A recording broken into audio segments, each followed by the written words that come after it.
Knee pain, back pain, shoulder pain, ఎటువంటి మొండి నొప్పులనైనా తగ్గించే clinic Indo British advanced pain clinic. నేను సింగపూర్ వెళ్ళిపోయి 20 సంవత్సరాలు అవుతుంది. 20 సంవత్సరాల కాలంలో వెళ్ళామే కానీ ఎప్పుడు కూడా నేను మా ఊరిని మన ఏరియాని నేను ఎప్పుడు మర్చిపోలేదు. నేను ప్రతి నెల కూడా ఇక్కడికి వస్తానే ఉన్నాం. రాజకీయంలోకి రావాలంటే ఆర్థికంగా ఎదగాలి అనే భావన నాలో ఎప్పుడూ ఉంది. 20 సంవత్సరాలైనా నాకు సింగపూర్ పిఆర్ని తీసుకున్నా కానీ సింగపూర్ సిటిజన్షిప్ నేను తీసుకోలేదు. నేను ఎప్పుడన్నా అక్కడ ఉన్న నా ఫ్రెండ్స్తో మాట్లాడుతున్నప్పుడు రాజకీయాల్లోకి వెళ్ళాలి, ప్రజలకు సేవ చేయాలి, ప్రజల యొక్క జీవితాలు మార్చాలి, వాళ్ళ యొక్క స్థితిగతులను మార్చాలి అనే తప్పని నేను ఎప్పుడు చెప్తా ఉంటే వాళ్ళు అనేవాళ్ళు, నువ్వు చేయాలంటే ఏదన్నా ఫౌండేషన్ పెట్టి చేసుకో కానీ రాజకీయాల జోలికి వెళ్ళొద్దు అనేవాళ్ళు. ఆ క్రమంలోనే నేను హేమగోపాల్ ఫౌండేషన్ అని స్థాపించి నేను చాలామందికి సహాయం చేస్తూ వచ్చాను. అలాగే అక్కడ ఇండోనేషియాలో సింగపూర్లో ఉన్నప్పుడు పక్కనే రియావ్ ఐలాండ్ అని చెప్పేసి ఉండేది. ఇండోనేషియా కూడా అక్కడ వాడల్లో వెళ్ళి అక్కడ ఉన్న ప్రజలకి మేము సపోర్ట్ చేస్తూ ఉండేవాళ్ళు నా ఖాళీ సమయంలో. ఇలా గడిచిపోతుంది నా జీవితం. నా వ్యాపారాలు 10 దేశాల్లో ఉన్నాయి.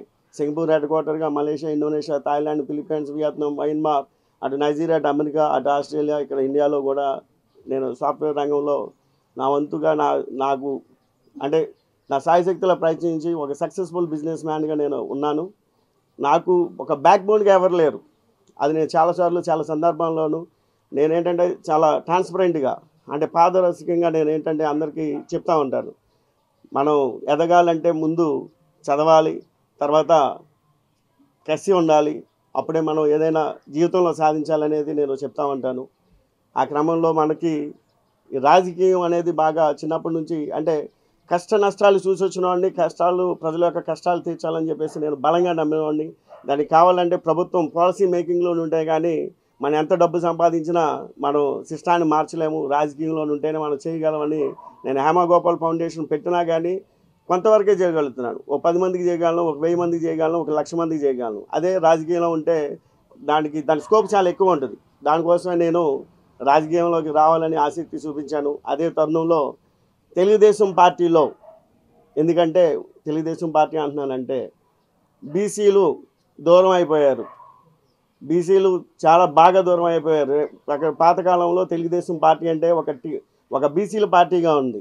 కానీ ఈ రోజున చూస్తే పట్టుమని 10 మంది కూడా బీసీ నాయకులు అక్కడ ఎదగలేదు. అది ఎదగపోవటానికి ఏంటనేది నా దగ్గర చాలా కారణాలు ఉన్నాయి. విస్తుపోయే నిజాలు నాకు నాయకులు చెప్తా ఉంటే నాకే భయం వేసింది. అది ఇలా ఉన్నప్పుడు అసలు నేను ఎందుకు వచ్చాను రాజకీయంలోకి అని చెప్పేసి నాకు భయం వేసింది. అలాంటి భయంకరమైన పరిస్థితుల్లోని నేనే సంయమనం చేసుకుంటూ జనాల్ని మమేకం చేసుకుంటూ ఎక్కడ సపోర్ట్ లేకపోయినా ఈ రోజున నేను అసలు ఎక్కడో కేడర్ లేనటువంటి మారుమూల ప్రాంతాల్లో కూడా నేను చైతన్యవంతం చేశాను. నా వంతు అయితే నేను కృషి చేశాను. రాజకీయ నేపథ్యం గురించి నేను మాట్లాడుతున్నాను. ఇలా చేసినప్పుడు అంటే నేనేదో ప్రైవేట్ ఫంక్షన్ చేసుకుంటే జనాలు అందరికీ తెలిసాను. ఇక్కడ ఈ ఇల్లు కట్టుకుంటే ప్రజలందరికీ తెలిసాను. ఓకే, బీసీలో మనవాళ్ళు ఇంత బలంగా ఎదిగాడా, ఇతను రాజకీయాల్లోకి వస్తే బాగుంటుంది, ప్రజల్లోకి వస్తే బాగుంటుంది, ప్రజా సేవ చేస్తే బాగుంటుంది, ప్రజాక్షేత్రంలో ఉండాలి అని చెప్పేసి అధిష్టానానికి చెప్పినప్పుడు వాళ్ళు నన్ను పిలిపిస్తే 2-3 సార్లు పిలిపించినప్పుడు నాకు కొన్ని బిజీ కారణాల వల్ల నేను వెళ్ళలేదు. ఆ తర్వాత ఎప్పుడో ఒక సందర్భంలో కలిస్తే రాజకీయాల్లోకి వచ్చే ఆలోచన ఉందంటే వస్తానండి, కానీ అక్కడ రాజకీయం అంటేనే వాళ్ళ ఖర్చుతో కూడుకున్న వ్యవహారం, మరి నేను చేయగలను లేదో, ఒక్కోదానికి ఎంత బడ్జెట్ అంటే నేను ఒక ఎమ్మెల్యేగా అయితే చేయగలను అంటే మీరే నన్ను ప్రోత్సహించి ఎమ్మెల్యే కాదు, మీకు ఇతర దేశాల్లో ఉన్నారు, ఒక ఎన్ఆర్ఐగా ఉన్నారు, ఎంపీగా వెళ్ళు అని చెప్పేసి ప్రోత్సహించి ఒక పార్లమెంటేరియన్గానే తిరుగు, నీకు ఎమ్మెల్యే కానీ ఎంపీ కానీ మేము ఖచ్చితంగా ఇస్తాము అని నాకు ఒక ఖచ్చితమైన ఒక ప్రామిస్ ఇచ్చిన తర్వాతే నేను ఇవాళ ఈ రాజకీయ రంగంలోకి వచ్చాను. ఎవరిచ్చారంటే నాకు రాజకీయ జీవితం ప్రసాదించింది లోకేష్ గారు. నేను ఆయనకి కృతజ్ఞతలు తెలియజేస్తున్నాను. లోకేష్ గారు నేను మాట్లాడింది నా భావాల యొక్క తెలుసుకుని ఆయన చాలా ఇంప్రెస్ అయ్యారు. వెంటనే బాస్ని కలవాలంటే చంద్రబాబు నాయుడు గారిని కలవమని చెప్పేసి ఆయనే స్వయంగా అపాయింట్మెంట్ పెట్టించి చంద్రబాబు నాయుడు గారు పిలిస్తే నేను వచ్చి కలిశాను. నేను లోకేష్ గారిని కలిసింది మే 4వ తారీఖున, అయితే చంద్రబాబు నాయుడు గారిని కలిసింది జూన్ 4వ తారీఖున. ఈ 1 మంత్ గ్యాప్లో నేను మళ్ళీ బ్యాక్ వెళ్ళి నా వ్యాపారాలు చేసుకుని ఉంటే నాకు ఆఫీస్ నుంచి కాల్ వస్తే ఇలా బాబు గారు మాట్లాడతానన్న రమ్మంటే నేను హుటాహుటిన వచ్చి నేను బాబు గారిని కలవటం జరిగింది. చంద్రబాబు నాయుడు గారిని కలిసినప్పుడు లోకేష్ బాబు నీ గురించి చెప్పారమ్మా, మరి ఏంటి నీ ఇంట్రెస్ట్ అయ్యానంటే చాలా ఉందాగా మాట్లాడు. అదే నేను అంటే అలాగే 1-to-1 మాట్లాడింది. అంత క్రితం ఏంటంటే మనం ఇప్పుడు టీవీలో చూస్తూ ఉంటాం, అంత ఇతరాత్ర చూసాం, అంత పరిచయం లేదు. కానీ అంటే ఒక అభిమానించే నాయకుడిని నేను అలాగా ఎదురుగా కూర్చుని మాట్లాడటం నాకు జీవితంలో మరుపురాని ఒక అనుభూతిని కలిగించింది. ఆయన మాట్లాడిన మాటలు, నాకు చెప్పిన ఇది చూస్తే నేను అసలు చాలా అంటే ఎక్కడో ఊహల్లో తేలిపోయాను అన్నమాట. అంటే రాజకీయంలోకి అంటే ఎమ్మెల్యే కావాలా, ఎంపీ కావాలన్నారు. మీ ఇష్టం సార్, నేను దేనికైనా సిద్ధంగానే ఉన్నాను అని నేను చెప్పాను. అయితే నాకు 4 రోజులు టైం ఇవ్వండి, నేను మళ్ళీ మాట్లాడతాను అన్నారు. లేదా 4 రోజులు కాదు టైం, ఇప్పుడు 2 వారాలు తీసుకుందాం అని చెప్తే నేను ఆ జూన్లోనే చార్ధామ్ వెళ్ళాను. చార్ధామ్ కంప్లీట్ చేసుకుని నేను మళ్ళీ వస్తే చంద్రబాబు నాయుడు గారు అప్పుడు ఆ జూన్ మంత్లో కంటి ఆపరేషన్ అవడం వల్ల అపాయింట్మెంట్లు ఇవ్వట్లేదంటే నేను తిరిగి వెళ్ళిపోయాను అనమాట. వెళ్ళిపోయి నా పనులు నేను చేసుకుంటున్నాను. ఇక నేను ఈ రాజకీయం మర్చిపోయాను. మళ్ళీ ఈ రాబిన్ శర్మ టీం షో టైమో ఏదో ఉండాలి, కన్సల్టెన్సీ పేరు, వాళ్ళు నన్ను ఎత్తుక్కుని మళ్ళీ పిలిపించి అక్కడ ఏంటి జూన్ 4వ తారీఖున కలిసిన వాడిని మళ్ళీ జూలై 25వ తారీఖు వరకు కూడా నేను ఎవరికి కనిపించలేదు. నేను ఏ ఆఫీసుల చుట్టూ తిరగలేదు. అయితే వాళ్ళు కూడా అదే మాట అన్నారు, మీరేంటంటే ఇక్కడ ఎవరైనా రాజకీయ నేపథ్యం ఉంటే ఇక్కడ ఆఫీసుల చుట్టూ తిరుగుతుంటారు, లాబీలు చేస్తుంటారు, మీరు ఎమ్మెల్యే ఎంపీ అని ఆశిస్తున్నారు, మీకు ఇస్తామంటే కూడా మీరు ఎక్కడ కనిపించలేదు ఏంటి, మీరు ఎక్కడ ఉన్నారంటే నేను అప్పుడు వియత్నంలో ఉన్నా, అక్కడ కంపెనీ స్థాపిస్తున్నాం మేము. నా పక్కన ఒక సింగపూరియన్ ఉన్నారు, ఆయన కూడా చంద్రబాబు నాయుడు గారికి ఫ్యాను. సో నీకు అపాయింట్మెంట్ ఇస్తున్నారు కదా, నేను వస్తాను అని చెప్పేసి ఆయన కూడా ఒక బిజినెస్ మ్యాన్ వస్తే ఆయన సెమీ కండక్టర్ ఇండస్ట్రీలో ఉన్నారు. తీసుకుని వచ్చి జూలై 26వ తారీఖున చంద్రబాబు నాయుడు గారిని కలిశాను ఇక్కడ మంగళగిరి ఆఫీస్లో. అప్పుడు గోపాల్ యాదవ్ అని పిలుస్తూ ఉంటే ఎవరినో పిలుస్తున్నారని చెప్పేసి నేను అక్కడ ఉన్నాను. నాకంటే ఆ పేరు నాకు అలవాటు అవ్వాలి. నన్ను అందరూ కూడా గోపాల్ అని పిలుస్తుంటారు. ఈ యాదవ్ అనేది రాజకీయ నేపథ్యంలో ఒక కుల సమీకరణలో ప్రజల్లో తీసుకెళ్ళడానికి నాకు గోపాల్ యాదవ్ అని చెప్పేసి ఆ నామకరణం చేయడం జరిగింది. అలాగే నాకు కూడా సంతోషమే, ఒక కులాన్ని నేను రిప్రజెంట్ చేస్తున్నానంటే ఆ కులంలో పుట్టి నేను చాలా సంతోషంగా ఉన్నాను అని నేను యాక్సెప్ట్ చేశాను. ఆ గోపాల్ యాదవ్గానే నన్ను పిలిస్తే పక్కన రోడ్లు నిన్నెవరు అని పిలిస్తే నన్ను సడితేనే కానీ నేను చంద్రబాబు నాయుడు గారి దగ్గరికి నేను వెళ్ళకపోయాను. అంటే నాకు ఆ పేరు అప్పుడు అంత అలవాట్లేదు. అంటే ఇదంతా నాకు రాజకీయ నేపథ్యం గురించి చెప్తున్నాను. బాబు గారి దగ్గరికి వెళ్ళినప్పుడు ఆయన ½ an hour సేపు మాట్లాడారు. అక్కడ ఉన్న రాజకీయ నాయకులందరూ కూడా పెద్దవాళ్ళు ఉన్నారు. ఎవరెత్తునో ఏంటి ఇంత రెడ్ కార్పెట్ వేసేస్తున్నాడండి, చూస్తే పిల్లవాడిలా ఉన్నాడు, ఏంటి ఈయన బ్యాక్గ్రౌండ్ ఏంటని అప్పటి నుంచి మొదలెట్టారు. ఈయనకి ఏదో సింగపూర్లో మినిస్టర్ రికమెండేషన్లా ఉంది, అందుకనే బాబు గారితో మాట్లాడుతున్నారు తప్ప ఎవరితో మాట్లాడట్లేదు అని అంటున్నారు. అయ్యా, బాబు గారితో మాట్లాడటం కాదు, అసలు మీరు రాజకీయాల్లో నాకు ఎలాంటి అనుభవం లేదు కాబట్టి మీరెవరో ఫేసులు అన్ని టీవీలో చూడటం తప్ప స్వతహాగా నాకు తెలియదు కాబట్టి మీ అందరిని నేను పలకరించలేకపోయానే తప్ప నాకు వేరే ఉద్దేశం లేదు. ఆ తర్వాత అందరికీ నేను కలిసి అప్పుడు నేను చెప్పడం జరిగింది. తర్వాత అప్పుడు జూన్ 26ని కలిసినప్పుడు 4 రోజులు టైం అడిగారు. కరెక్ట్గా 4 రోజుల టైంలో చంద్రబాబు నాయుడు గారు ఆగస్టు 2వ తారీఖున పెన్నాటు వంశీదార్ అనే ప్రోగ్రాం చేస్తూ జమ్మలమడుగులో ఉంటే 1వ తారీఖున పెద్దకూరపాడులో చేసినటువంటి నారా లోకేష్ గారు యువగాలంలో నుంచి ఆయన కలవటానికి వెళ్ళి నేను అక్కడ నుంచి డైరెక్ట్గా జమ్మలమడుగు వెళ్ళాను అన్నమాట. ఇక్కడ నేను ఒక విషయం చెప్పాలి. మొన్న నేను సెల్ఫీ వీడియో చేసినప్పుడు జెండా కట్టడానికి ఉచ్చబడిన రోజులు అని చెప్పేసి ఒక నాటు భాషలో చెప్పాను. అది ఎందుకంటున్నానంటే నేను కార్లు వేసుకుని వెళ్తూ ఉంటే జమ్మలమడుగులో ఉన్నటువంటి నా రెడ్డి సోదరులు, నా ఫ్రెండ్స్ జెండాలు కనుక ఉంటే కనుక దయచేసి మడతబెట్టి చీరలు పెట్టి రండి, లేదంటే కనుక కార్లు పగిలిపోతాయి ఇక్కడని చెప్పారు. వాళ్ళు నాకు కావాల్సిన ఆప్తులు వాళ్ళు. అలాంటి భయంకరమైన పరిస్థితుల్లో ఉన్నాయన్నమాట. అలాంటి ఎప్పుడు నేను ఆగస్టు 2వ తారీఖు అది ఆగస్టు 2వ తారీఖున అప్పుడు నేను వెళ్ళినప్పుడు అక్కడంతా సమూహం చాలా ఎక్కువ ఉంది. నన్ను పిలిచారు, కార్వాన్లో పిలిచారు. చంద్రబాబు నాయుడు గారు ఎక్కువ మాట్లాడలేదు, 3 నిమిషాలు 4 నిమిషాలు మాట్లాడారు. చూడగానే నీకు సీట్ కన్ఫర్మ్ చేసాం, నీకు ఎమ్మెల్యే కానీ ఎంపీ కానీ కన్ఫర్మ్ చేస్తున్నాం అని చెప్పారు. నేను ఎలా అయితే చెప్తే మీరు అందరూ ఆశ్చర్యంగా చూస్తున్నారు, అలాగే నేను కూడా ఆశ్చర్యంగా చూశాను. అంటే రాజకీయంలో సీట్ అంటే ఇలా ఇచ్చేస్తారా అనిపించింది అనమాట. అప్పుడు నేను సార్ అన్నట్టుగా అట్లా మైండ్ బ్లాంక్ అయి చూస్తుంటే, నీకు ఇస్తున్నాను, నువ్వు చూసుకో, గ్రౌండ్ వర్క్ చేసుకో, నువ్వు పార్టీలో జాయిన్ అవ్వలేదు కదా అని అంటే, నేను సార్ మేము పార్టీలో జాయిన్ అవ్వకపోవటం కాదు, మా కుటుంబం 1982 మార్చి 29వ తారీఖున తెలుగుదేశం పార్టీ పెడితే 1983లో తెలుగుదేశం ఎప్పుడైతే ప్రత్యక్ష రాజకీయాల్లోకి వచ్చిందో ఆ రోజు నుంచి ఈ రోజు వరకు మా కుటుంబం సింపథైజర్గా ఉన్నారు. మేము పార్టీకి కొత్త కాదు, మేము ఎప్పుడు కూడా తెలుగుదేశం పార్టీకే సపోర్ట్ చేస్తూ వచ్చాము. అయితే రాజకీయంగా ఒక లీడర్గా ఎదగాలంటే కుటుంబంలో ఆర్థిక పరిస్థితి లేక ఈ రోజున నేను ఏదో ఒక 4 రాళ్ళు సంపాదించుకుని నేనున్నాను అని చెప్పి నేను వచ్చాను సార్ అని చెప్తే ఆయన చాలా సంతోషపడి అప్పుడు ఆగస్టు 7వ తారీఖున 8వ తారీఖున మనకి పోలవరం ప్రాజెక్టు సందర్శించడానికి వస్తున్నాను, ఆ క్రమంలో నువ్వు జాయిన్ అవ్వమంటే ఆ ఆగస్టు అధిక మాసం అని చెప్పేసి 20వ తారీఖు తర్వాత మనకి ముహూర్తాలు ఉన్నాయి అని మనకి ముహూర్తం చూసినప్పుడు చూస్తే 21, 22, 23 అలాగే కొన్ని డేట్లు నేను అక్కడ అధిష్టానానికి పంపిస్తే నాకు ఏదో డేట్ ఫిక్స్ చేస్తా అన్నారు. అయితే అప్పుడు చంద్రబాబు నాయుడు గారి షెడ్యూల్ నాకు సెట్ అవ్వక అప్పుడే ఆగస్టు 24వ తారీఖున న్యూజిలాండ్లో మన లోకేష్ గారి యువగాలం పాదయాత్ర మన జిల్లాకి ఎంటర్ అయితే ఆ రోజు నుంచి ఆ జిల్లా నుంచి మన జిల్లా నుంచి బయటకు వెళ్ళేంత వరకు నేను యువగాలంలో పార్టిసిపేట్ చేశాను. ఆ క్రౌడ్ మొబిలైజేషన్ దగ్గర నుంచి కానీ నాకున్న బలగాన్ని కానీ అంతా నేను తీసుకొచ్చి ఎంత చేశాను మీ అందరికీ తెలుసు. అప్పుడే యువగాలంలోనే నేను జాయిన్ అయ్యాను అనమాట. అయితే నాకున్న క్యాడర్ అందరూ అప్సెట్ అయ్యారు. ఏంటన్నా నువ్వేదో పెద్ద ఎక్స్పెక్ట్ చేస్తే నువ్వేంటి రోడ్డు మీద దండలు వేపించేసావు అన్నారు. లేదా చంద్రబాబు నాయుడు గారు అప్పుడు ఆగస్టు 2వ తారీఖున కలిసినప్పుడు ఇంకో మాట కూడా అన్నారు, నువ్వు పార్టీలో జాయిన్ అవ్వు, నీకు పదవి ఇస్తాను, రాష్ట్ర స్థాయి పదవి, అలాగే క్యాడర్కి ఇన్ఫార్మ్ చేస్తాము, వాళ్ళందరూ నిన్ను పార్లమెంటేరియన్గా చేస్తారు, అంటే పార్లమెంటేరియన్గా ఇంట్రడ్యూస్ చేస్తారని చెప్పారు. అయితే యువగాలంలో నేను జాయిన్ అవ్వడం వలన చంద్రబాబు నాయుడు గారిని కలవడానికి నాకు వీలు కుదరలేదు. కుదరకపోవడం వలన నాకు రావాల్సిన పదవి లేదంటే ఇంట్రడక్షన్ ఏదైతే ఉందో అదంతా సైడ్ ట్రాక్ చేశారు. ఇదంతా ఏంటంటే నా మీద కొన్ని వ్యతిరేక శక్తులు పార్టీలోనే విత్ ఇన్ ద పార్టీలోనే there are many people who are work against me. So అయితే దాని అంతా కూడా ఏంటంటే ఓకే, ఇవన్నీ కూడా ఎక్కడికి వెళ్ళినా కానీ స్టార్టింగ్లో హికప్స్ అంటాం, కొంచెం ఏదైనా పని చేస్తున్నప్పుడు కొంచెం ఆ ఒడిదుడుకులు అనేవి ఉంటాయి, మనం అర్థం చేసుకుంటూ పోవాలని చెప్పేసి నేను ఆ రోజు నుంచి ఈ రోజు వరకు కూడా నాకు ఇక్కడున్న లోకల్లో లీడర్లు పెద్దగా సపోర్ట్ చేయకపోయినా నేను పార్టీని బలోపేతం చేయడానికి కూర్చున్నా.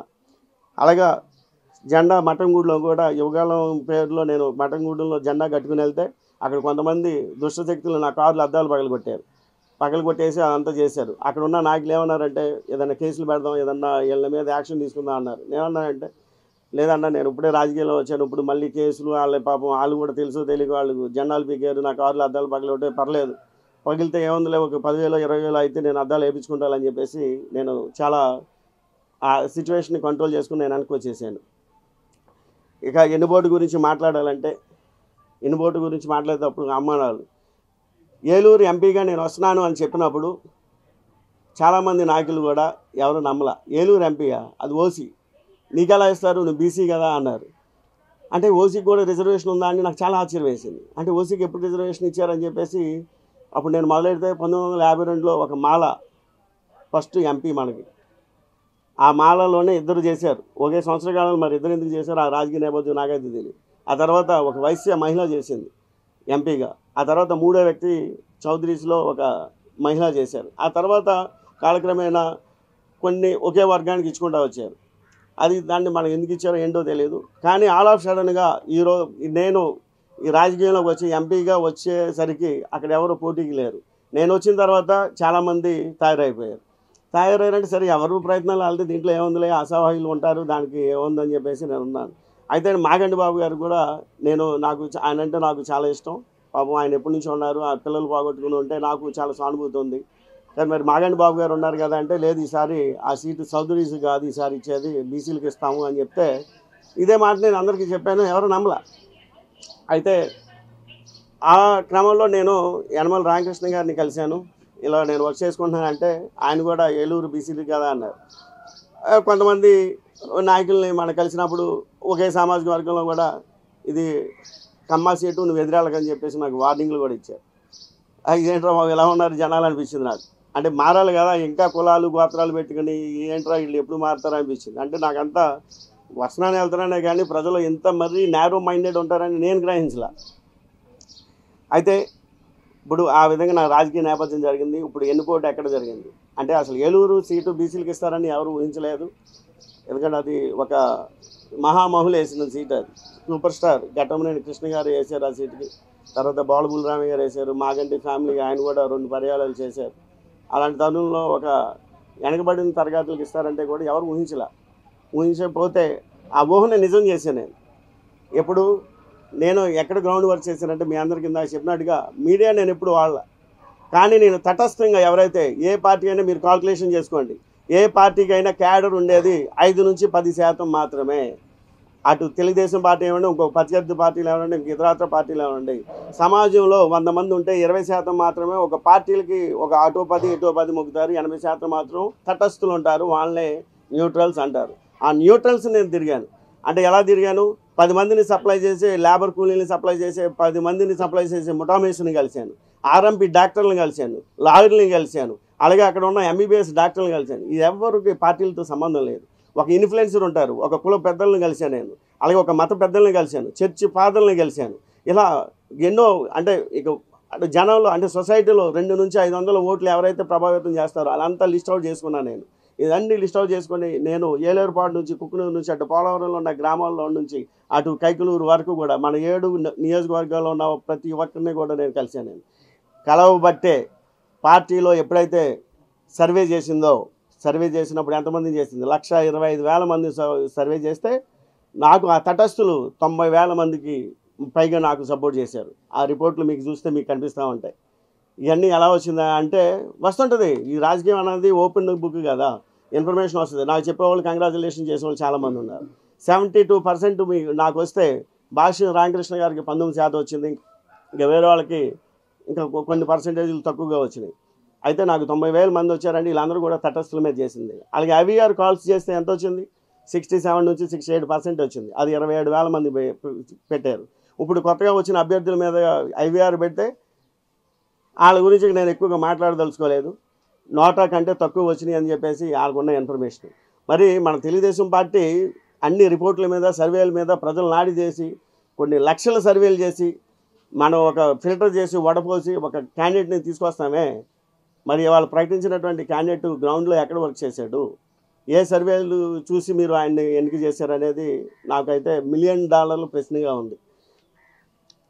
ఇంకా ఎన్నిపోటు గురించి మాట్లాడితే ఇలాగ నేను పని చేసుకుంటూ వచ్చాను. నాకు ఆదరణ అయితే బాగా పెరిగిపోయింది. ఇది ఓసీల సీట్ అన్నది కాస్త బీసీల సీట్గా మలిచాను. ఎప్పుడైతే ఆంధ్రజ్యోతిలో 13 లిస్టుల్లో నా పేరు వచ్చిందో, అంటే పార్లమెంటు బీసీ అభ్యర్థి గోపాల్ యాదవ్ అని పేరు వచ్చిందో, అప్పుడు నమ్మలేని వాళ్ళు కూడా నమ్మారు. ముఖ్యంగా యనమల రామకృష్ణ గారు నమ్మారు. అప్పటి వరకు కూడా కలిసినప్పుడు కూడా ఎంతవరకు వచ్చింది, వాళ్ళు ఏమన్నారు, వీళ్ళు ఏమన్నారు, ఇలాంటి కుషులు ప్రశ్న వేసేవాళ్ళు. నేను పాపం అంటే నాకు ఆయన మీద చాలా అభిమానం ఉంది, ఒక దూరపు రిలేటివ్ కూడా. నేను అన్నీ సార్ నేను అప్డేట్ చేస్తా, ఆయనకి ఏమన్నా నాకు సలహాలు చెప్తారని చెప్పేసి నేను ఎప్పుడు కూడా నా విషయాలన్నీ అప్డేట్ చేస్తూ ఉన్నా.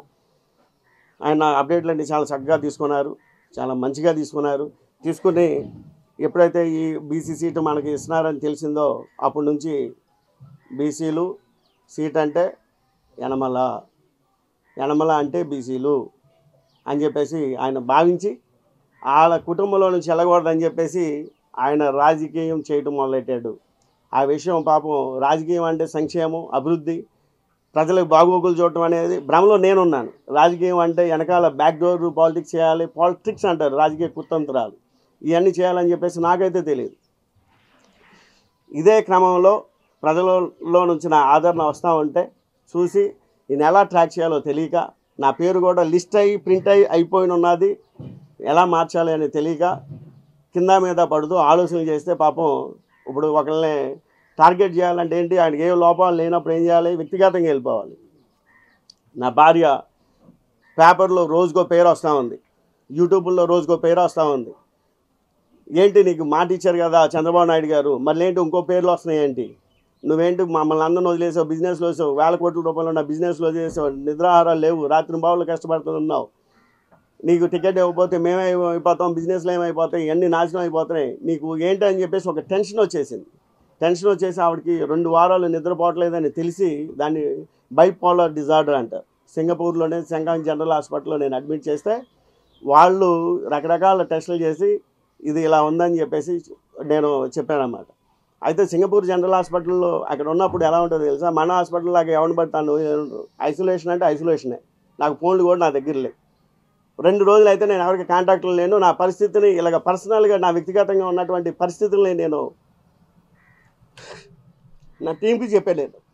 నా భార్య కష్ట పరిస్థితుల్లో ఉన్నప్పుడే నేను వచ్చి ఇక్కడ రాజకీయం ఎలా చేయగలను, నేను బాగుంటేనే కదా నేను ప్రజలకు వచ్చేదాన్ని వాళ్ళ క్షేమాలు చూసే. నా భార్యని ఒక ప్రాణాయాగ స్థితిలో పెట్టేసి నేను వచ్చి రాజకీయం చేయాలి, అక్కడ వాళ్ళు బాగుంటేనే కదా నేను సమాజానికి ఏదైనా చేయాల్సి. అలాంటి స్థితిని నేను యనమల రామకృష్ణ వాడుకున్నాడు. ఈయన దగ్గర డబ్బులు లేవు, ఇప్పుడు డబ్బులు చూపించమంటే పారిపోయాడు, సింగపూర్ పారిపోయాడు. ఈయన 7 కాన్స్టిట్యున్సీలో ఏమి చేయలేడని చెప్పేసి నా మీద ఒక రకమైన పుకారు పుట్టించి ఒక అధిష్టానానికి తప్పుదావ పట్టించినటువంటి యనమల రామకృష్ణుడు. అంటే నన్ను ఆర్థికంగా బలంగా ఉన్నాడని జనాలకు తెలుసు. అంటే ఎన్ని కోట్లు కావాలండి ఒక ఎంపీగా కలవాలంటే? అంటే నాకు చంద్రబాబు నాయుడు గారు నాకు అపాయింట్మెంట్ ఇస్తే నా యొక్క డ్యూ డెలిజెన్స్ చెక్ చేయకోకుండా ఇచ్చారా? అంటే నాకు నేనేం చేస్తున్నానో నేను పెట్టుకోగలనా తట్టుకోగలనా అనేది లేకుండా ఇచ్చారా? నన్ను ఫస్ట్ రోజున కలిసినప్పుడు ఆయన దగ్గర రిపోర్ట్ లేకపోవచ్చు, కానీ రెండోసారి నాకు అపాయింట్మెంట్ ఇచ్చినప్పుడు ఆయన దగ్గర ఒక 10 పేజీల రిపోర్ట్ ఉంది నా ఫోటో వేసి. మొత్తం దాన్ని చూసుకుంటానే నన్ను క్వశ్చన్లు వేశారు, నన్ను ఇంటర్వ్యూ చేశారు. అలాంటి చంద్రబాబు నాయుడు గారు, లోకేష్ గారు నన్ను ఆదరించేది నాకు ఇచ్చే ఇంపార్టెన్స్ని చూసి యనమల రామకృష్ణ తట్టుకోలేకపోయి రాజకీయం అంటే ఆయన దొడ్డి దారి దాటకూడదని చెప్పేసి రాజకీయం చేయడం మొదలెట్టాడు. ఈ రోజున నాకు టికెట్ రాకపోవడానికి ప్రధాన కారణం యనమల రామకృష్ణుడే. అసలు నాకు టికెట్ కాదు, అసలు బీసీలు తెలుగుదేశం పార్టీ పారిపోయి వేరే పార్టీలో జాయిన్ అవ్వడానికి ప్రధాన కారకుడు యనమల రామకృష్ణ గారే. ఇది మీరు అందరూ తెలుసుకోవాలి. తెలుగుదేశం పార్టీ అధిష్టానానికి కూడా నేను చెప్తా ఉన్నా. మీకు అంటే నేను ఇదన్నీ మీకు వచ్చి మీ అపాయింట్మెంట్లు తీసుకుని చెప్పొచ్చు కదా అని మీరు అందరూ అడగవచ్చు. అపాయింట్మెంట్లు కూడా ఇవ్వకోకుండా మేనేజ్ చేస్తుంటే నేను అపాయింట్మెంట్లు ఇస్తే ఎప్పుడు ఇస్తారు సార్ నాకు? ఇప్పుడు అక్కడికి ఇచ్చే సెక్రటరీలు కానీ లేదంటే అక్కడ ఉన్న పిఏలకు కానీ పిఎస్లను కానీ యనమల రామకృష్ణ గారు అనే ఆయన అక్కడ ఒక అనకండలాగా 42 సంవత్సరాల నుంచి తెలుగుదేశం పార్టీలో ఉంటే బీసీలు ఎక్కడ ఎదుగుతారు సార్? వచ్చిన వాళ్ళందరినీ మింగేస్తున్నారు ఆయన. ఇప్పుడు నేను వచ్చా ఏ నేపథ్యం లేకోకుండా, నాకు ఏ బ్యాక్ డోర్ లేదు, నాకు ఏ గాడ్ ఫాదర్ లేదు. చంద్రబాబు నాయుడు గారే నాకు రాజకీయ గాడ్ ఫాదర్ అని చెప్పి నమ్మి నేను వచ్చా. నేను అలాంటి వ్యక్తిని ఈ ప్రజాదరణ చూసి వారం లేక టికెట్ ఇస్తుంటే ఆ ఎమ్మెల్యే కంటే ఎంపీ స్థానం ఎక్కువ అని చెప్పేసి ఢిల్లీలో ఉంటాడు. ఈయన ఉన్న బీసీలందరికీ రిప్రజెంటేషన్ చేస్తాడు. రేపొద్దున నా ప్రాతినిధ్యం పోతే నా ఉనికి కోల్పోతామేమో అనే భయంతో ఇవాళ నాకు టికెట్ రాకుండా అడ్డుపడింది యనమల రామకృష్ణ గారు కాదా అని నేను అడుగుతున్నా. యనమల గారి గురించి ఆయన అందరూ అనుకుంటారు ఏంటి, చంద్రబాబు నాయుడు గారు మేబీ అనుకోవచ్చు ఆయన చాణక్యుడని. ఆయన చాణక్యుడు కాదు, శకుని మామ. పార్టీకి ఆయన చేసేదంతా కూడా నష్టమే, కానీ ఆయన వల్ల ఈ సమయత్తు కూడా ఉపయోగం లేదు. అసలు ఈ రోజున పట్టుమని 10 మంది బీసీల పేర్లు చెప్పండి. ఎందుకు యనమల రామకృష్ణుడు అంటే యాదవాసా, బీసీలా? వేరే కుటుంబాలు వేరే కులాలు లేవా? ఏమైపోయారు? గౌడ్లు ఏమైపోయారు? రజకులు ఏమైపోయారు? నాయి బ్రాహ్మణులు ఏమైపోయారు? విశ్వ బ్రాహ్మణులు ఏమైపోయారు? సాగర్ కులాలు ఏమైపోయినాయి? ఒడ్డేరు కులాలు ఏమైపోయినాయి?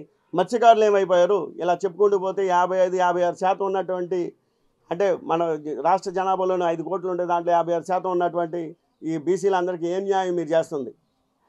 న్యాయం చేయాలంటే మీరు మీలాంటి లీడర్లు చంద్రబాబు నాయుడు గారికి, లోకేష్ గారికి చెప్పాలి కదా. చెప్పకపోగా అన్నీ మీ కుటుంబానికే, అంటే బీసీలందరూ ముఖ్యంగా 16-18% ఉన్నటువంటి, అంటే దాదాపుగా 1 కోటి మంది యాదవులు ఉన్నటువంటి కుటుంబాలందరికీ మేమేమన్నా నీకేమన్నా రాజీపత్రం రాసిచ్చామా? అంటే యాదవ కుటుంబాలు అందరికీ, యనమల గారికి, వాళ్ళ పిల్లలకి, ఆయనకి, వాళ్ళ అల్లుళ్ళకి, వాళ్ళ వియంకులకి టికెట్లు ఇచ్చేస్తే మా అందరికీ ఇచ్చేసినట్టే మేము అందరం హ్యాపీగా ఉంటాం. కడుపు నిండా భోజనం చేసేసి నిద్రపోతామని మేము రాజీ ఇచ్చామా? నాకైతే తెలియదు. నేను అందరికీ యాదవ కుల సంఘాలందరికీ నేను ప్రశ్నిస్తున్నా. ఎవరన్నా మీరు ఏమన్నా రాసిస్తే మాత్రం అది అందరికీ తీసుకోండి, అది తప్పు. రాజకీయంగా ఎదగాలంటే ఖచ్చితంగా అక్కడ మనంగా పార్టీలు పెట్టుకోలేం. ఇలాగా మనకున్న పార్టీల్లోనే ప్రాముఖ్యంగా ప్రచురించినటువంటి పార్టీల్లోనే మనకు ఎదగాలంటే అక్కడ ఉన్న నాయకులు మనకి సపోర్ట్ చేయాలి. అక్కడ ఉన్న నాయకులు మనకి సపోర్ట్ చేయలేనప్పుడు అలాంటి నాయకులకు మనం ఎందుకు సపోర్ట్ చేయాలని చెప్పేసి నేను అడుగుతూనే ఉన్నా. ఏంటి ఇప్పుడు బీసీలు అంటే ఆయనకే కుటుంబంలో 4 సీట్లు ఇచ్చేస్తే యాదవులందరికీ న్యాయం చేసినట్ట, బీసీలందరికీ న్యాయం చేసినట్ట? ఎందుకు ఇస్తున్నారు? ఎమ్మెల్సీగా ఉన్నాడు ఆయన. రేపొద్దున తెలుగుదేశం ప్రభుత్వం వస్తే ఆయనకి మంత్రి ఇస్తారు. మళ్ళీ ఆయనకున్న ఒక సంవత్సర కాలానికి మంత్రిగా చేసి మళ్ళీ తగుదరామా అనుకుంటే మళ్ళీ రాజ్యసభకు పంపించే ప్రయత్నాలు జరుగుతూ ఉన్నాయి. ఎందుకు ఇస్తున్నారు? లేదంటే ఆనాడు ఎన్టీ రామారావు గారు పార్టీ పెట్టి ఆయన చనిపోతూ సలార్ మూవీలో లాగా రాజముద్ర వేసేసి యనమల గారు మనకి యాదవాసుకి రిప్రజెంటేషను, ఆయన పిల్లల్ని, ఆయన కోడల్ని, ఆయన కొడుకుల్ని, రేపొద్దున పుట్టబోయే మనవాళ్ళకి, వాళ్ళకి మాత్రమే మీరు సేవ చేయాలి. తెలుగుదేశం పార్టీ అనేవాడు ముద్ర వేసిందా? తెలుగుదేశం పార్టీ ఈ రోజున నష్టపోవటానికి, బీసీలు ముఖ్యంగా దూరం అయిపోవటానికి యనమల రామకృష్ణ గారు కాదా అనేది నేను ప్రశ్నిస్తా ఉన్నా. మొన్న నేను ఇక్కడ ప్రత్యర్థి పార్టీల గురించి మాట్లాడలే. 2019లో మన ప్రత్యర్థి పార్టీలకి 151 సీట్లు వచ్చినాయి. అంటే దేనికి వచ్చినాయి? బీసీలు వాళ్ళందరూ జగన్మోహన్ రెడ్డి గారిని నమ్మే కదా. ఆయన ఏలూరులో సభ పెట్టినప్పుడు జగన్మోహన్ రెడ్డి గారు జంగా కృష్ణమూర్తి గారికి నేను ఎమ్మెల్సీ ఇస్తానంటే, జంగా కృష్ణమూర్తి గారు ఎమ్మెల్సీ ఇస్తున్నారు, బీసీలకి పెద్ద న్యాయం చేస్తారు అని చెప్పేసి మన జగన్మోహన్ రెడ్డి గారిని ప్రజలందరూ కూడా దేవుళ్ళకి పోల్చి 151 సీట్లు మ్యాండేట్ ఇవ్వలేదా? మరి అన్ని పరిణామాలు జరిగితే మనకి మనకి సీట్లు ఎన్ని? మరి ఇన్ని తెలిసి కూడా నిన్న మన జేహో బీసీ పెట్టాం, బీసీ డిక్లరేషన్ చేస్తున్నాం. బీసీలకు మనం ఏం న్యాయం చేస్తున్నాం అని అడుగుతున్నాను నేను. అంటే నాలాగా కొత్తగా వచ్చిన వాళ్ళని మొదట్లోనే నరికేస్తే ఉన్నవాడికే వాళ్ళ కుటుంబంలోనే ఇచ్చుకుంటా పోతే అదే బీసీలకు చేసే న్యాయం. ఆయన యనమల రామకృష్ణ గారు యాదవులు అయి ఉండొచ్చు, ఆయన ఏమైనా బ్యాక్వర్డ్గా ఉన్నారా? ఆయన అంతా ఫార్వర్డే కదా. ఆయనకి ఏం ఆస్తులు తక్కువ? నేను ఆస్తులు చెప్పమంటే అసలు ఆస్తుల గురించి పక్కన పెడదాం. ఈ 42 సంవత్సరాల కాలంలో యనమల రామకృష్ణ గారు పట్టుమని 10 మంది ఫ్యామిలీస్కి ఏమైనా హెల్ప్ చేశారా? లేదు. ఒక 10 మందికి ఏమన్నా రాజకీయ భౌతికం లేదంటే భవిష్యత్తు కల్పించారా? ఒక ఎంపీ కానీ ఒక ఎమ్మెల్యే కానీ అసలు ఎంపీ ఎమ్మెల్యే లేదు, అసలు ఎంపీ పార్టీకి అసలు ఎవడో అడిగినోడు లేడు, అది పక్కన పెట్టేయండి. ఒక కార్పొరేటర్ పదవి రికమెండేషన్ చేసి సిబిఎన్ గారికి చెప్పి తెలుగుదేశం పార్టీలో ఇచ్చారా? అసలు పార్టీలో పదవులు అక్కర్లేదండి. అసలు తెలుగుదేశం పార్టీ అసలు యనమల రామకృష్ణ గారికి ఇవ్వాల్సిన ఇంపార్టెన్స్ ఏంటి? అసలు ఎందుకు ఇవ్వాలి ఇంపార్టెన్స్? ఆయన మైక్ ముందుకు వస్తే కూర్చుంటే ఎప్పుడో నా చిన్నప్పుడు దూరదర్శన్లో వార్తలు చదువుతుంటారు శాంతి స్వరూప్ గారి లాగా వచ్చేసి ఇలా కూర్చుని ఆయన ఏం చెప్తాడో ఆయనకి అర్థం కాదు, జనాలకి అర్థం కాదు. అంటే మాట్లాడి ఒక 10 మంది 10 ముక్కలు చెప్పి 10 మందిని మోటివేట్ చేయలేనటువంటి స్పీకరు ఆయన స్పీకర్గా చేశారు, ఆర్థిక శాఖ మంత్రిగా చేశారు. మరి ఆ పదవులు ఎందుకు ఇచ్చారో తెలియదు. మొన్న బాబు గారు అరెస్ట్ అయ్యారు. అరెస్ట్ అయితే జనాలు అందరూ అలో లక్షణ అని చెప్పేసి వీధులమ్మట రోడ్లమ్మట భోజనాలు నిద్రాహారాలు లేకోకుండా తిరిగితే మీరు ఎవరిని సంఘీభావం చెప్పారు? ఎక్కడికి వెళ్ళి సంఘీభావం చెప్పారు? ఏ శిబిరానికి వెళ్ళి సంఘీభావం చెప్పారని నేను అడుగుతున్నా. నేను ఏ రోజున పోలీస్ స్టేషన్ జీవితంలో పోలీస్ స్టేషన్ ఎక్కడ నన్ను తడిగబూడు పోలీస్ స్టేషన్లో ఉదయం నుంచి సాయంత్రం వరకు కూర్చోబెట్టారు నాకు భోజనాలు టిఫిన్ లేకుండా. మీరు ఎలాంటి కష్టం పడ్డారా అని అడుగుతున్నా. అంటే మీరు పెద్ద లీడర్ కదా, పాలిట్ బ్యూరో సభ్యుడు, 42 సంవత్సరాల చరిత్ర. మరి 42 సంవత్సరాల చరిత్ర ఉన్నటువంటి యనమల రామకృష్ణ గారు తెలుగుదేశం పార్టీకి ఏం చేస్తున్నాడని నేను అడుగుతున్నా. మీరు చేయాలంటే మరి పార్టీ నిలబెట్టాలి కదా. పార్టీ నిలబెట్టబోయి వచ్చిన వాళ్ళందరినీ మింగేసుకుంటూ వెళ్ళిపోతే పార్టీ ఎక్కడ కనపడుతుంది? ఎప్పుడు ఎదుగుతుంది? బీసీలు అందరూ వాళ్ళు దూరం అయిపోతేనే కదా ఒక కులానికి సంబంధించిన పార్టీ అంట మనం పరుగులు పెడతా ఉన్నాం. ఎందుకు పడాలి? తెలుగుదేశం పార్టీ అంటే అప్పుడు 33% బీసీలు రిజర్వేషన్ అని చెప్తే బీసీలు అందరూ తెలుగుదేశం పార్టీకి ఓట్లేశారు. కానీ ఈ రోజున మనం బీసీలని ప్రాధాయపడాల్సిన పరిస్థితి ఎందుకు వచ్చింది? బీసీ జయహో బీసీ అన్నాం, జయహో బీసీ, బీసీలారా గెలవండి, తెలుగుదేశం పార్టీ అంటే బీసీ, బీసీ అంటే తెలుగుదేశం పార్టీ అని నా గొంతు చించుకొని 7 కాన్స్టిట్యున్సీలు అరిశాను. ఎందుకు అరిశానంటే ఒక మంచి నాయకత్వం రావాలి, రాష్ట్రం బాగోవాలంటే మంచి లీడర్లు ఉండాలని చెప్పేసి ఆ భ్రమలో ఉన్నా నేను. ఆ భ్రమ ఎప్పుడు తెలిసిందంటే నాకు ఇవాళ తెలుస్తూ ఉంది. నాకు రాజకీయంలో టికెట్లు రావటం రాకపోవటం అనేది సర్వసాధారణం.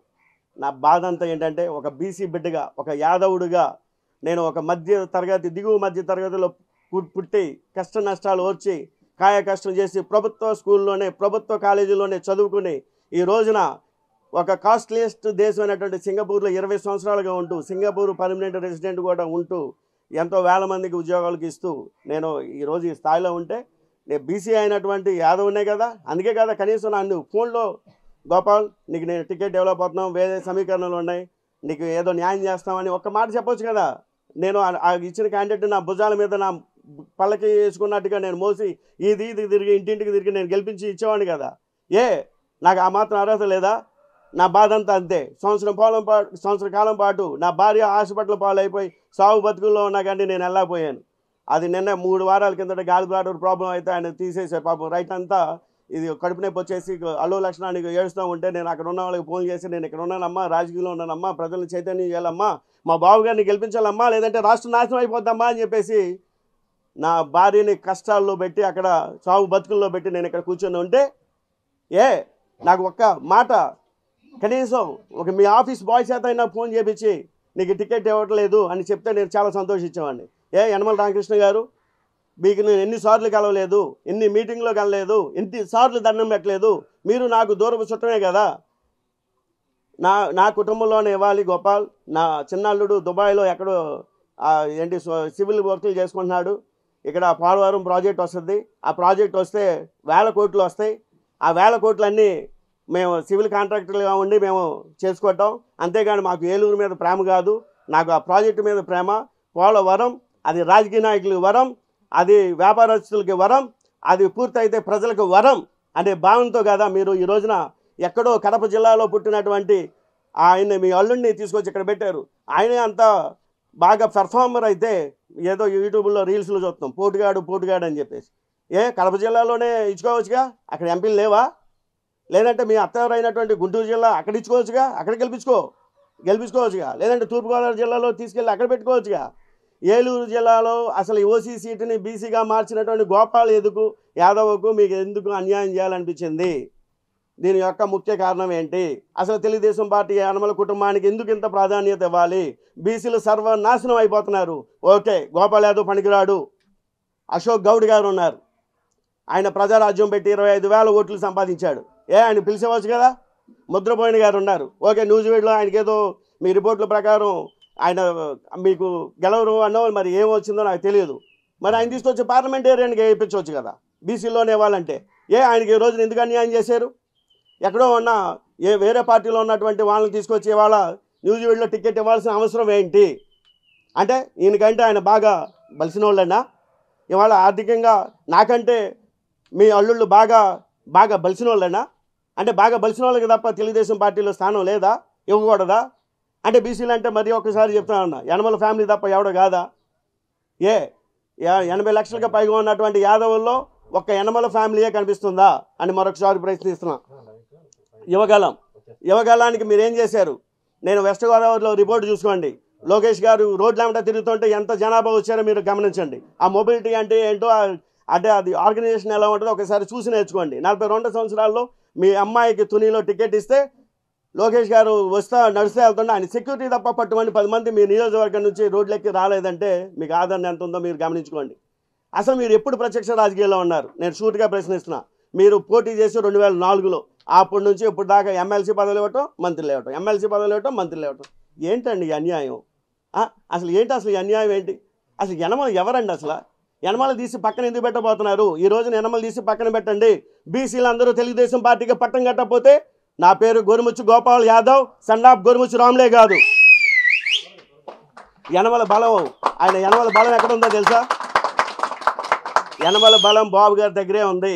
ఎందుకంటే పాపం ఆయన ఒక స్నేహితుడు కదా. పార్టీ పెట్టిన దగ్గర నుంచి 42 సంవత్సరాల నుంచి పాపం వాళ్ళు కలిసికట్టుగా పనిచేస్తూ ఉన్నారు. ఆయన ఆ బలాన్ని చూసుకుని, అంటే ఆయనకున్న సాన్నిధ్యాన్ని చూసుకుని, ఆయన ఇందాక చెప్పినట్టుగా సెగ్గును మామ అయితే ఆయన చాణక్యుడు అనుకుంటున్నాడు. చాణక్యుడు ఎక్కడ అవుతాడు? యువగాలం ఫెయిల్ ఆయన దాంట్లో. అక్కడెక్కడో యువగాలం ముగింపు సభ చెప్పారు విశాఖపట్నంలో.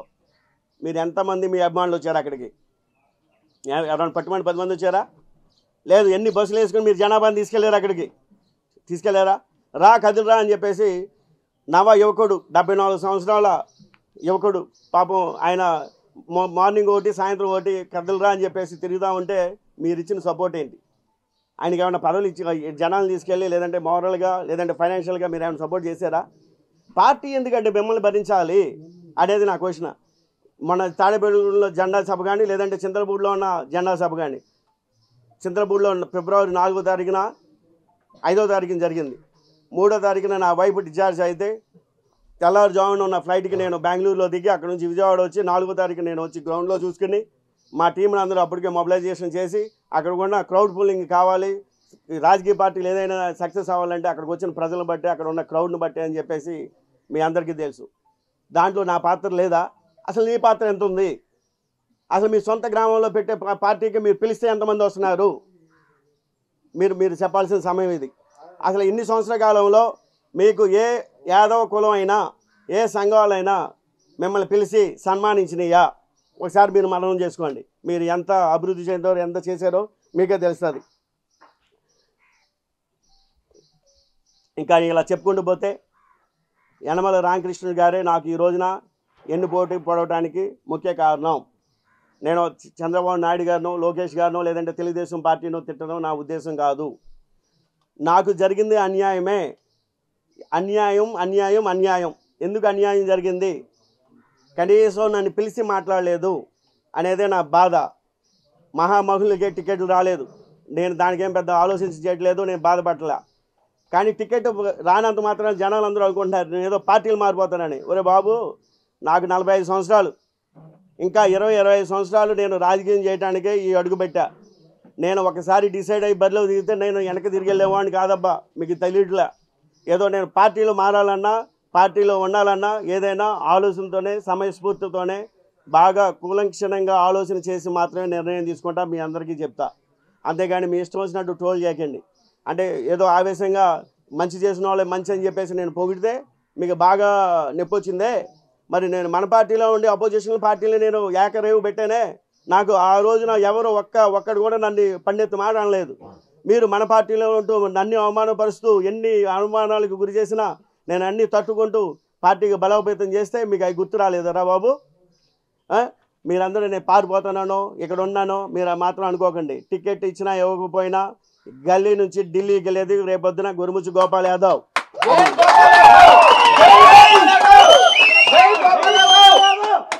చాలామంది చెప్తున్నారు టికెట్ ఇస్తే నాయకుడు అవుతాడు, టికెట్ ఇవ్వకపోతే పెద్ద నాయకుడు అవుతారని. నాకు వాయిస్ లేదా, నాకు బలం లేదా, బలగం లేదా? నేనేం తప్పు చేశాను? ఎవడో కొంతమంది పెడతా ఉన్నారు. యనమల రామకృష్ణ గారు ఫ్యామిలీకి వస్తే ఊరుకోము, ఏ సింగపూర్ చిన్నోడా అంటారు. ఒరే బాబు, అసలు యనమల రామకృష్ణ గారు ఏం చేశాడు నాకు తెలియదురా బాబు. 10 మంది ఆయనకు న్యాయం చేశాడని నాకు చెప్పు, నేను తెలుసుకోవాలంది. సన్మానం చేస్తా, కాళ్ళు గడుగుతా. ప్రధానమంత్రి నరేంద్ర మోదీ గారు శ్రామికులను తీసుకొచ్చి కాళ్ళు గడిగినట్టుగా నేను కాళ్ళు గడిగి నెత్తి మీద పోసుకుంటా. తీసుకురాగలవా? పలానోడికి ఎమ్మెల్యే ఇచ్చాడు వీడికి బీసీల్లో అని చెప్పు. ఓసీల్లో చెప్పుకున్నాక ఓసీలో కాకుండా మన బీసీ సోదరులకి న్యాయం చేశారు అని చెప్పు. సత్రాలకు ఏమి ఇచ్చాడు, యాదవ సంఘాలకు ఏమి ఇచ్చారు, కులబద్దలకు ఏమి ఇచ్చారు, నాకు ఆన్సర్ చెప్పాల్సిన బాధ్యత మీ మీద ఉంది. అనవసరంగా నా మీద ట్రోల్ చేయకండి. నేను మీకు ముఖ్యంగా ఇంకో మాట చెప్తున్నా ఉన్నాను. నేను ఎక్కడికి పారిపోవట్లేదు, ఇక్కడే ఉంటాను. నా ఊరు కంటంనేని వారిగూడు, నా పంచాయతీ గుంటుపల్లి, నా మండలం కామరకోట, నా జిల్లా ఏలూరు. నేను ఇందాకే చెప్పాను, గల్లీ నుంచి ఢిల్లీకి వెళ్ళేది నేనే. అది సొంత పార్టీయా లేదంటే వేరేదా అనేది నాకు కొంత టైం పడుతుంది. 3-4 రోజులు నాకు అవకాశం అండి. నేను ముందుగానే చెప్తున్నా, నేను ఏ నిర్ణయం తీసుకున్నా ఆలోచించే నిర్ణయం చేస్తాను. నిర్ణయం అంటే చాలా బలంగా ఉండాలి. నేను రాజకీయం చేయడానికి 20 సంవత్సరాల భవిష్యత్తుని త్యాగం చేయడానికి నేను వచ్చాను ఇక్కడికి. అంతేగాని ఏదో వస్తున్నాను, టికెట్ ఇస్తే ఉంటాడు లేదంటే పారిపోతాడనే అపోహలకి మీరు మాత్రం వెళ్ళొద్దు. నాతో ఉన్న నన్ను నమ్మి వచ్చిన ప్రతి ఒక్కరికి కూడా నేను ఇచ్చే భరోసా ఇదే. ధైర్యం అంటే ఇక్కడ ఒకటి చెప్పాలండి, మన పార్టీలకు అతీతంగా ఏ పార్టీలో ఉన్నా మంచి జరిగింది అంటే నేను కరాఖండిగా మంచి చేశాడనే మాత్రమే చెప్తా. దాన్నే నేను చెప్పాను. అంటే ఆ రోజున మరి ఎంపీలు మరి నిజం కాదా? నేనంటే మీకు ఎందుకు అంత ఉలుకు? 19 స్థానాల్లో 11 స్థానాలు బీసీలకు ఇచ్చిన మాట వాస్తవం కాదా? మీకు తెలియట్లేదా? మీరు ఎందుకు చెప్పలేకపోతున్నారు? ఎందుకు మన పార్టీలో ఇవ్వలేకపోతున్నాం అనేది మననం చేసుకుంటా పోయి ఆ పార్టీ ప్రత్యర్థులను మీరు ఏంటి పొగుడుతున్నారు? మనకు నాయకుడు కాదు, వైసీపీ కోవట్ అంటున్నారు. ఏంట్రా మీకు చెప్పానారా నేను వైసీపీ కోవట్నని? నేను బాబు గారిని ఎంత అవమానించో నేను ఇక్కడికి వచ్చానో తెలుసా? నేను ఎన్ని త్యాగాలు చేశానో తెలుసా? నా త్యాగాలన్నీ కాదు, నా టికెట్లు అవసరం లేదు, నాకు రాజకీయం అవసరం లేదు. నేను ముందే చెప్పాను, ఒక రాష్ట్రం బాగుపడాలి అనే భ్రమలో ఉండి నేను మద్దతు తెలిపాను. నా ఫ్యామిలీని, నా వ్యాపారాన్ని, నా వ్యక్తిగత జీవితాన్ని మొత్తం నడి రోడ్డు మీద పెట్టాను. నాతో తిరిగినటువంటి, నా సంవత్సర కాలం తిరిగినటువంటి నా యొక్క మిత్ర బృందాన్ని అడగండి నేను ఎంత కష్టపడ్డానో, ఏ రోజుకి ఏ టైంకి వాళ్ళకి భోజనం పెట్టాను అనేది. దారంటే వెళ్తుంటే ఎక్కడ టాయిలెట్లు కూడా ఉండే కాదు. అరే ఇక్కడెక్కడ టాయిలెట్లు పోయొద్దు, ఇక్కడ రోడ్ల మీద పోస్తే బాగోదురా, మన ఎంపీ స్థానంలో మనం తిరుగుతున్నాం అని చెప్పేసి వాళ్ళకి 1 గంట పోయాల్సిన వాళ్ళు 4 గంటలకు ఏదైనా ఇల్లు వస్తే కానీ ఇంటికి వెళ్ళే వాళ్ళం కాదు. అలాంటి అంటే చిన్న ఉదాహరణలు చెప్తాను. ఇవన్నీ చాలా ఉండడానికి చాలా సిల్లీగా ఉంటాయి. కానీ ఇలాగ నేను ఒక్కొక్కరిని చాలా నిబద్ధతతో అంటే పని చేయించాను. నేను మరిన్ని వీడియోస్ కోసం ఛానల్ ని సబ్స్క్రైబ్ చేయండి. లేటెస్ట్ అప్డేట్స్ కోసం వాట్సాప్ ఛానల్ ని ఫాలో చేయండి. అండ్ లింక్ డిస్క్రిప్షన్ లో ఉంది.